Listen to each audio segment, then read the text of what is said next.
आत्मा के किसी भी काल में न तो जन्म है न मृत्यु। वह न तो कभी जन्म है न जन्म लेता है और न जन्म लेगा। वह अजन्मा, नित्य, शाश्वत तथा पुरातन है। शरीर के मारे जाने पर वह मारा नहीं जाता। तात्पर्य यह है कि गुणात्मक दृष्टि से परमात्मा का अणु अंश परम से अभिन्न है। वह शरीर की भांति विकारी नहीं है। कभी कभी आत्मा को स्थायी या कुटस्थ कहा गया है। शरीर में 6 प्रकार का रूपांतर होता है।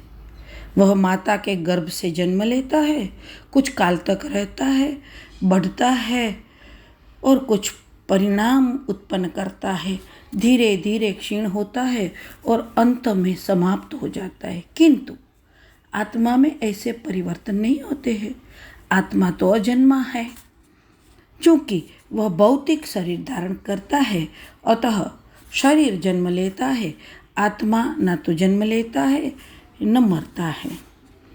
कठोपनिषद में भी यही बात कही है। न जायते म्रियते वा विपश्चिना यम कुतश्चिन बभौ कश्चितः। इस श्लोक का अर्थ होता है कि आत्मा ज्ञान से या चेतना से सदैव पूर्ण रहता है, अतः चेतना ही आत्मा का लक्षण है। यदि कोई हृदयस्थ आत्मा को नहीं खोज पाता, तब भी वह आत्मा की उपस्थिति को चेतना की उपस्थिति से जान सकता है। कभी कभी हम बादलों या अन्य कारणों से आकाश में सूर्य को नहीं देख पाते, किंतु सूर्य का प्रकाश सदैव विद्यमान रहता है, अतः हमें विश्वास हो जाता है कि यह दिन का समय है। प्रातःकाल ज्यों ही आकाश में थोड़ा सा सूर्य प्रकाश दिखता है तो हम समझ जाते हैं कि सूर्य आकाश में है। इसी प्रकार चूँकि शरीरों में चाहे पशु के हो या पुरुषों के कुछ न कुछ चेतना रहती है, अतः हम आत्मा की उपस्थिति को जान लेते हैं।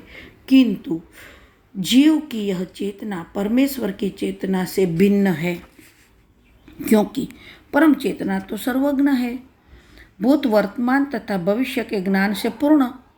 व्यष्टि जीव की चेतना विस्मरणशील है।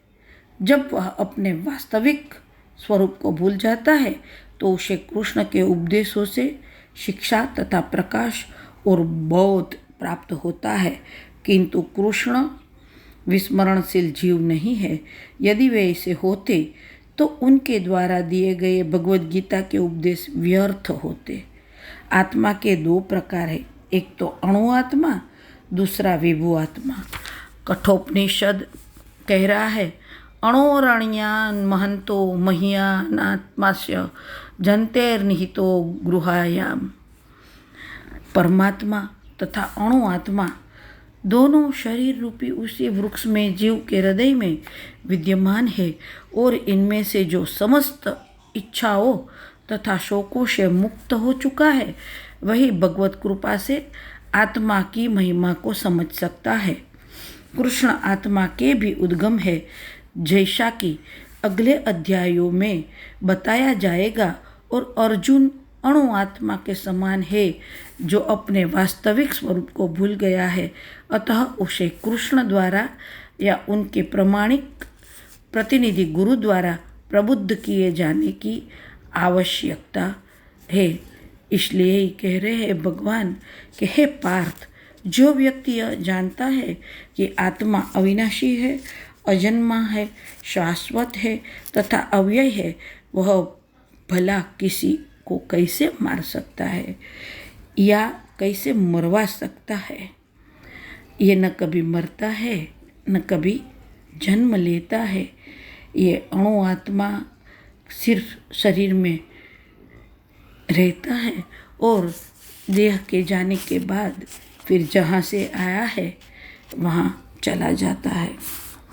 यह ज्ञान अधिक से अधिक लोगों तक पहुँचे, इसलिए इसे ज़रूर से शेयर और सब्सक्राइब कीजिएगा।